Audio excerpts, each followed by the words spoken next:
Hello students, welcome back to my channel. आज हम करते हैं ये जो नेचुरल वेजिटेशन वाइल्ड लाइफ वाला चैप्टर आपका जियोग्राफी में। ठीक है, तो ये चैप्टर हम बड़ा डिटेल से करते हैं ताकि इसमें आपके इंटरनल हैं जो आपके जो टेक्सचुअल क्वेश्चंस हैं, मतलब कि एवरीथिंग, मतलब it will be covered only in this video. Okay, let's begin this video without wasting any time. तो natural vegetation wildlife. Natural vegetation का मतलब हमें पता होना चाहिए। नेचुरल मतलब जो चीज़ नेचुरल है, वेजिटेशन मतलब जो ट्रीज़ होते हैं, जो प्लांट्स होते हैं, जो ट्रीज़ और प्लांट्स अपने आप ही ग्रो हो जाते हैं, जिनको एक प्रॉपर अटेंशन की जरूरत नहीं होती, तो उसको हम क्या बोलते हैं? Natural vegetation. वाइल्ड लाइफ का क्या होता है? जो फॉरेस्ट में जितने भी एनिमल्स होते हैं, ठीक है, वो सब किस में आ जाते हैं? हमारे वाइल्ड लाइफ में आ जाते हैं। तो नेचुरल वेजिटेशन वाइल्ड लाइफ के बारे में हम पढ़ रहे हैं, तो आप चैप्टर को ना इंटरेस्ट लेके पढ़ो कि आपको लगे कि भी हाँ हमें नॉलेज भी मिल रही है। तो इस तरीके से पॉइंट ऑफ व्यू से अगर आप लेके करोगे तो बोरिंग भी नहीं लगेगा आपको। ठीक है, तो आप इससे पहले इसमें जो वर्ड पोर्टल है वो हम देख लेते हैं एक बार। कैनोपी दिया हुआ है। कैनोपी क्या होता है? जो भी टॉप मोस्ट ब्रांच होती है किसी भी ट्री की, जो ट्री कह गलती से हो गया, स्लिप ऑफ माई टंग, जो कैनोपी ट्री जो ट्रीज का जो हाई पार्ट है उसको हम क्या बोलते हैं? कैनोपी बोलते हैं। ठीक है, तो top most branch of a tree आप याद कर सकते हो। फोलिएज का मतलब क्या होता है? किसी भी प्लांट का जो लीव होता है उसको हम क्या बोलते हैं? फोलिएज। ठीक है, लीव ऑफ प्लांट, लीव को क्या बोलते हैं? फोलिएज बोलते हैं। That's it. नेचुरल वेजिटेशन अभी बताया है जस्ट कि जो भी plant without any human interference grow, तो that is a natural vegetation. Poaching का मतलब क्या होता है? जब हम किसी एनिमल को मतलब कि किल कर देते हैं किसी विदाउट परमिशन के, मतलब किसी की परमिशन नहीं ली और ऐसे ही किल कर दी किसी भी एनिमल को, तो वो क्या होता है? पोचिंग। सैलिन का मतलब क्या होता है? सोल्टी वाटर, जो मतलब कि जो सोल्टी वाटर होता है उसको क्या बोलते हैं? सैलिन बोलते हैं। टाइड्स का मतलब क्या होता है? जब आपके सी में हाई और मतलब कि डाउन, मतलब कि जो वाटर का जो कम और ज़्यादा होता है ना, फॉल एंड डाउन होता है, राइज और फॉल बोल सकते हैं। ज़्यादा राइज है, फॉल कम है, तो rise and fall of the sea is called a tides. तो ये आपको word portal I think clear हो गए होंगे। ठीक है, तो अब हम चैप्टर का एक बार मैं आपको बता देती हूँ। चैप्टर का मैं इसलिए बता रही हूँ क्योंकि इसमें आपके इंटरनल क्वेश्चन भी साथ के साथ कवर हो जाएंगे आपके। नेचुरल वेजिटेशन का मतलब क्या होता है? कि नेचुरल वेजिटेशन सेम वही चीज़ है कि जो प्लांट्स हम नेचुरली ग्रो करते हैं तो नेचुरल वेजिटेशन होगा।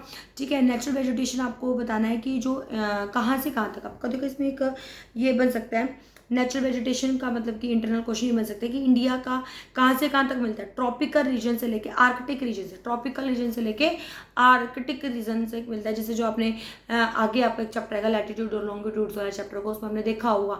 ठीक है, जिसमें रीजन दिए हुए हैं, ट्रॉपिकल रीजन दिए और आर्कटिक टॉप में होता है। जैसे आपका ये ग्लोब होता है ना, राउंड शेप में ग्लोब होता है, तो उसका जो अपर पार्ट होता है आर्कटिक, उसमें होता है आपका। ठीक है, तो ट्रॉपिकल से आर्कटिक रीजन तक आपका ट्रॉपिकल वेरिएशन होती है। और जो डिस्ट्रीब्यूशन होता है वेजिटेशन का, वो किसके ऊपर डिपेंड करता है? अब एक आपके पास एक क्वेश्चन ये भी हो सकता है कि जो वेजिटेशन होता है डिपेंड किस किस के फैक्टर्स के ऊपर होती है। तो अपने क्या ध्यान में रखना है? First is rainfall, soil, climate and topography. Topography कहते हैं किसी भी प्लेस एरिया के अकॉर्डिंग भी हमारी वेजिटेशन का डिपेंड करता है। अब जिस भी एरिया की सॉइल जैसी भी होगी तो उसके ऊपर भी डिपेंड करता है कि अगर सॉइल जैसी है तो वहाँ पे अलग वेजिटेशन होगी, दूसरे एरिया की सॉइल डिफरेंट है तो डिफरेंट होगी। तो सॉइल है, टेम्परेचर है, ठीक है, क्लाइमेट है, तो इन चीज़ों का इम्पैक्ट हमारी वेजिटेशन के ऊपर पड़ता ही पड़ता है। तो दो क्वेश्चन तो अब यही बन गए। नेचुरल वेजिटेशन क्या होता है? दूसरा नेचुरल वेजिटेशन इन फैक्टर्स के ऊपर डिपेंड करते हैं। ठीक है, और तीसरा क्या होता है कि डिफरेंट होती है ट्रॉपिकल से लेके आर्कटिक रीजन तक।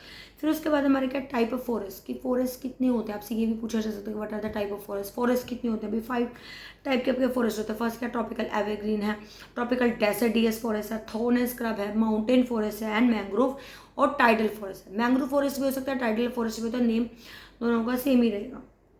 ऐसे क्लियर तो है, आपको टिप्स भी याद होनी चाहिए कि ट्रॉपिकल एवरग्रीन है, ट्रॉपिकल डेसर्टियस है, माउंटेन है, ठीक है, और आपका थॉर्न स्क्रब फॉरेस्ट है और मैंग्रोव फॉरेस्ट है। उसके बाद हमारा क्या? ट्रॉपिकल एवरग्रीन फॉरेस्ट के बारे में हमने क्या याद रखना है? जैसे ट्रॉपिकल एवरग्रीन नाम से ही क्लियर है, एवरग्रीन मतलब सदाबहार रहते हैं। ठीक है, तो जहाँ पे आपकी ये किस एरिया में होते हैं जहाँ पे एनुअल रेनफॉल आपकी 250 सेंटीमीटर होती है, वहाँ पे होते हैं ये।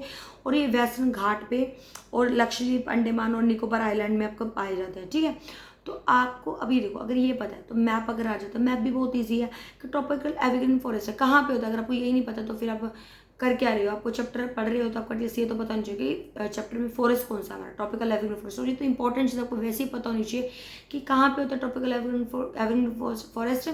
वेस्टर्न घाट पे होते हैं। ठीक है, आप इसको यही चीज़ आप मैप में फिट कर मतलब कि फिल कर सकते हो।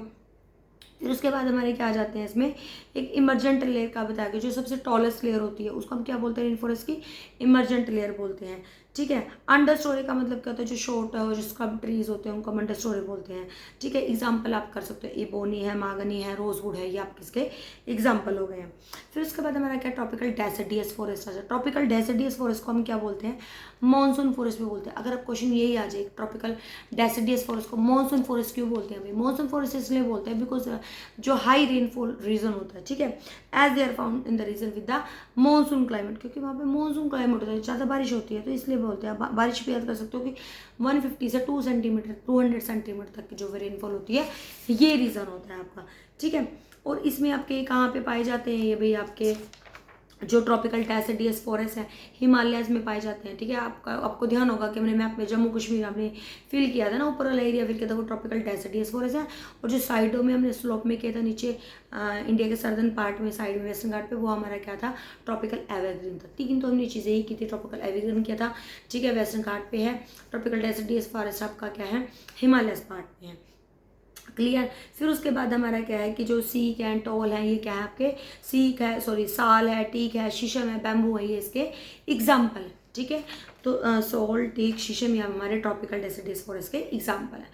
थोर्न एंड स्क्रब फॉरेस्ट क्या होता है, थोर्न एंड स्क्रब फॉरेस्ट क्या होते हैं, जहाँ पे हाई टेम्परेचर होता है, ठीक है, तो उसको बोलते हैं। और ये कहाँ पे पाए जाते हैं, पंजाब, हरियाणा, राजस्थान। मतलब कि जो इसमें आपको सिंपल एग्जाम्पल याद करो, जो कैक्टस होते हैं, बबूल, किक्कर, आप देखना ये मतलब कि वीडियोस में भी देखना कि वे जैसे कोई जो पिक्चर्स देख रहा है उसको निकाल के, अगर आपने वैसे तो देखा ही होगा कि कर का पेड़, बबूल का पेड़, ये लेकिन ज़्यादा भरे भरे से नहीं होते हैं। ठीक है, तो ये इसलिए इनको थोर्न एंड स्क्रब फॉरेस्ट बोलते हैं, और जहाँ पे रेनफॉल कम होती है वहाँ पे ये होते हैं।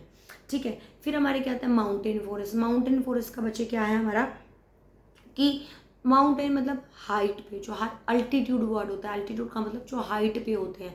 एक आपका लॉन्ग क्वेश्चन बीसी में से इसी पैराग्राफ में से हमने किया हुआ है। ठीक है, हाइट का मैंने आपको पहले भी बताया हुआ कि हाइट में आपने क्या ले, पहले तो क्या लिखना है, जो ट्रॉपिकल से लेके अल्पाइन हिल तक आपको याद रखना है। फिर उसके बाद आपने क्या याद रखना है कि जो हिमालय होता है ट्रॉपिकल डेसिडियस पार्ट में होती है, और जिसमें विच इज़ अ साल इज़ अ इंपॉर्टेंट ट्री। ठीक है, जो साल है वो इंपॉर्टेंट ट्री है, वो आपको मेंशन करना है। फिर उसके बाद आपके कौन से आते हैं, ट्रॉपिकल में से हिमालयस का बताते हैं। फिर ट्रॉपिकल टेम्परेट डेसिडियस आ जाता है। टेम्परेट डेसिडियस में आपको ओक ट्री का एग्जांपल देना है। और एट लास्ट आपका क्या होता है, कॉन्फ्रेंस होता है ना, कॉन्फ्रेंस, हाँ कॉन्फ्रेंस फॉरेस्ट आ जाते हैं, जो बिल्कुल टॉप हाइट में, टॉप हाइट आप याद कर सकते हो इसकी, टॉप हाइट में आपकी क्या है, इसकी 15,000 से 2500, मतलब कि 15,000 से 2500 तक इसकी हाइट आपको याद रखनी है। ठीक है, फर्स्ट वन क्या है आपका कि ट्रॉपिकल से लेके अल्पाइन तक है। सेकंड आपका हिमालयाज में ट्रॉपिकल डेसिडियस में साल आपने बताना है। थर्ड वन आपका बच्चे क्या है, आपका टेम्परेट डेसिडियस है। और फोर्थ वन आपका क्या है, कॉन्फ्रेंस फॉरेस्ट। ये आपकी हाइट के अकॉर्डिंग, जैसे जैसे हाइट बढ़ रही है वेजिटेशन में डिफरेंस हो रहे हैं, तो आप पॉइंट में भी आप इसको राइट कर सकते हो। नेक्स्ट क्या हमारा, मैंग्रोव फॉरेस्ट। मैंग्रोव फॉरेस्ट को मैंने पहले बताया कि मैंग्रोव फॉरेस्ट और tidal forest are the same thing. अब क्वेश्चन क्या हमारा, मैंग्रोव फॉरेस्ट कहाँ पाया जाता है आपको बताना, कोस्टल लाइंस में पाए जाते हैं। और जो सुंदरबन डेल्टा है is the world largest delta in the mangrove forest. ठीक है, सबसे बड़ा डेल्टा है, सुंदरबन डेल्टा है आपका। और दूसरा आपका क्या है, आपको क्या याद रखना है इसमें, सुंदरी आपने याद रखना है, कोकोनट है, पाम है, बीनट है, बीट नट है, ये आपको एग्जाम्पल याद रखना है। ठीक है, तो ये आपके मैंग्रोव फॉरेस्ट हो गए हैं। फिर उसके बाद हमारे पास कहता है इंपॉर्टेंस ऑफ फॉरेस्ट। ये भी इंटरनल क्वेश्चन है आपका कि फॉरेस्ट के फायदे क्या क्या होते हैं। फॉरेस्ट आपका एक होम है एनिमल्स के लिए, बर्ड्स के लिए, ठीक है, ट्राइब्स के लिए। एनिमल हमारा प्रिवेंट करता है, सोल इरोजन को प्रिवेंट करता है, जो नुकसान पहुंचाती है उसे हेल्प करता है हमारा जो फॉरेस्ट है। तीसरा इकोलॉजिकल बैलेंस में हमें हेल्प करता है। फोर्थ वन क्या, हमें इसे मेडिसिन मिलती है, हमें इसे और क्या क्या मिलता है, कॉस्मेटिक्स है, मेडिसिन है, वुड हमें मिलता है, टिम्बर हमें मिलता है। तो ये सब पॉइंट आपका, ये नहीं कि फर्स्ट पे आपने कोई भी पॉइंट आपको जो भी माइंड में आता है उस टाइम आप राइट कर सकते हो। फिर उसके बाद हमारा क्या था, वाइल्ड लाइफ। वाइल्ड लाइफ का मतलब बच्चा क्या होता है कि जैसे जो हमारे एनिमल्स वगैरह होते हैं उसको प्रोटेक्ट करने के लिए भी तो कुछ ना कुछ चाहिए ना। तो उसके लिए सबसे पहले तो एक जनरल सा क्वेश्चन है कि नेशनल एनिमल क्या, हमारे इंडिया का टाइगर है, ये आपको याद रखना है, रॉयल बंगाल टाइगर है। फिर रॉयल बंगाल टाइगर कहाँ पे मिलते हैं, ये सुंदरबन डेल्टा में ही पाए जाते हैं। ठीक है, इसके बाद एक मेन चीज़ क्या थी हमारे कि हिमालयाज में हिमालयन ब्राउन बियर होते हैं, स्नो बियर, स्नो लेपर्ड, ये मैंने आपको अंडरलाइन भी कराया हुआ हुआ। एलिफेंट क्या होता है, लार्जेस्ट लैंड एनिमल होता है, ठीक है, फॉरेस्ट ऑफ असम में मिलता है। फिर वन ऑन राइनोस आपका क्वेश्चन भी है, वन ऑन राइनोस आपका ये असम में पाए जाते हैं और वेस्ट बंगाल में। आपको ध्यान रखना है, स्पेशली आपको याद रखना है कि वन हॉर्न राइनोसोर्स होते हैं वो कहाँ पे, असम और वेस्ट बंगाल में होते हैं, ठीक है। फिर एशियाटिक लायंस भी मैंने आपको अंडरलाइन किया था, गिर फॉरेस्ट में होते हैं, ठीक है। कैमल्स हमारे एशियाटिक वाइल्ड एज होते हैं, क्रोकोडाइल घड़ियाल होते हैं हमारे। फिर इसके बाद इतना ज़्यादा कुछ याद करने की जरूरत नहीं। पीकॉक आपको सबको, हर किसी को, मेरे को लगता है कोई बच्चा नहीं हो उसको ना पता पीकॉक हमारा क्या नेशनल बर्ड माना गया है, ठीक है। फिर पोचिंग आपको पहले बताई थी जो हाईलाइट और इसमें। कंजर्वेशन ऑफ वाइल्ड लाइफ का मतलब समझो, जो कि इंपॉर्टेंट और लेसन भी जिसके ऊपर है। कंजर्वेशन ऑफ वाइल्ड लाइफ का मतलब क्या होता है, जब हम वाइल्ड लाइफ को बचाने के लिए, प्रोटेक्शन के लिए कुछ वाइल्ड लाइफ से बनाते हैं, मतलब कि कुछ एरियाज ऐसे बनाते हैं जहाँ पे हम वाइल्ड लाइफ को बचा सकते हैं, वो क्या होता है, कंजर्वेशन ऑफ वाइल्ड लाइफ। जब हम अपने एनिमल्स को, कोई उनके ऊपर अटैक ना कर पाए, कोई उन पर पोचिंग ना कर पाए, कोई उन पर मतलब कि उनको हंटिंग ना कर सके, तो उसको प्रोटेक्ट करने के लिए हम एक ऐसा प्लेस बना लेते हैं जिसको हम क्या बोलते हैं, वाइल्ड लाइफ कंजर्वेशन बोलते हैं, ठीक है। ये कंसेप्ट हमारा 1971 में आता है, कि एक्ट भी बना था जिसके अकॉर्डिंग हमें राइट है कि हमें मतलब कि उसको प्रोटेक्ट करना है, हमारे जो वाइल्ड लाइफ्स होते हैं, ठीक है। एक इसमें फिर हमारे ये भी इंपॉर्टेंट है कि जो हमारे प्रोजेक्ट टाइगर्स है, प्रोजेक्ट राइनोज हैं, प्रोजेक्ट ग्रेट इंडियन बस्टार्ड है, कुछ स्पेशल एफर्ट्स हैं जो मतलब कि एफर्ट किए गए हैं इनको प्रोटेक्ट करने के लिए, ठीक है। फिर नेशनल पार्क्स बनाए हुए हैं, ठीक है। आपको ये अगर क्वेश्चन आ जाए कि क्या क्या चीज़ की गई है, how can we conserve wildlife, तो उसके लिए पॉइंट में कर लो, वही बहुत है। नेशनल पार्क बनाए हैं, दूसरा वाइल्ड लाइफ सेंचुरीज बनी है, तीसरा बायोस्फीयर रिजर्व्स। आपको 3 पॉइंट्स अपने याद करने हैं कि आपको वाइल्ड लाइफ को कंजर्व करने के लिए क्या क्या करना है। तो फर्स्ट क्या, नेशनल पार्क्स है, दूसरा क्या, वाइल्ड लाइफ सेंचुरी है, तीसरा क्या, बायोस्फीयर रिजर्व्स आपने बनाए हुए हैं, ठीक है। इतना बहुत है, इससे ज़्यादा तो नहीं आप याद कर पाओगे। अगर कर सकते हो तो ये कर सकते हो कि आपका जो नेशनल पार्क है वो कौन कौन से नेशनल पार्क, जैसे गिर फॉरेस्ट गुजरात में है, काजीरंगा असम में है, सुंदरबन आपका वेस्ट बंगाल में है। वाइल्ड लाइफ सेंचुरी आपकी कहाँ कहाँ पड़ती है, वाइल्ड लाइफ सेंचुरी आपकी बचे आपकी मानस सेंचुरी असम में है, गोविंद सेंचुरी आपकी हिमाचल प्रदेश में 2 सफिशिएंट है। बायोस्फीयर रिजर्व कहाँ पे हमारे, ये नीलगिरी बायोस्फीयर रिजर्व हमारा तमिलनाडु में है, पन्ना बायोस्फीयर हमारा किस में है, मध्य प्रदेश में है। तो ये आप इसमें जिस कहाँ पे क्या है बस आपको भी याद रखना है। चिपको मूवमेंट, एक चिपको मूवमेंट पे आपको बता दिया, एडिशनल इन्फॉर्मेशन दे देती हूँ चलो लेसन के एंड में, कि जब ये होगा था ना कि भाई ट्रीज को लोग काट रहे हैं तो लोगों ने उसके ऊपर चिपना शुरू कर दिया, तो उसको पेड़ को ना काटो, तो एक मूवमेंट शुरू करते हैं चिपको मूवमेंट, जिसके मतलब कि क्या था कि फॉरेस्ट को ज़्यादा से ज़्यादा कटिंग ना हो, तो वो था चिपको मूवमेंट आपका, ठीक है। मेरे ख्याल से मैंने आपका सब कुछ आपका डिस्कस कर लिया है इस वीडियो में, कुछ भी नहीं रहा। बुक वर्क है, बुक वर्क सारा आपका जो इंटरनल क्वेश्चन मैंने सारी चीज़ें बताई हैं वो उसमें कवर अप आपकी हो गई हैं, ठीक है। अगर आपको फिर भी कोई डाउट लगता है, you can write in the comment section, I am always ready to help you, okay. अगर वीडियो आपको थोड़ी सी भी इन्फॉर्मेटिव लगे, अगर आपको लगे कि मैडम का मैं पढ़ाया हुआ अच्छा लग रहा है, तो प्लीज़ कमेंट सेक्शन में राइट करें। वीडियो को लाइक शेयर सब्सक्राइब करना बिल्कुल भी ना भूलें। अगर आपने अभी तक चैनल को सब्सक्राइब नहीं करा तो वीडियो को मतलब कि नेक्स्ट वीडियो को स्टार्ट करने से पहले वीडियो को मतलब कि सब्सक्राइब करें। अगर आपने ऑलरेडी सब्सक्राइब किया तो दोबारा मत करें, अदरवाइज अनसब्सक्राइब हो जाएगा, okay. Bye bye, meet you next video, all the best for your exam, okay, bye bye, keep studying, be happy.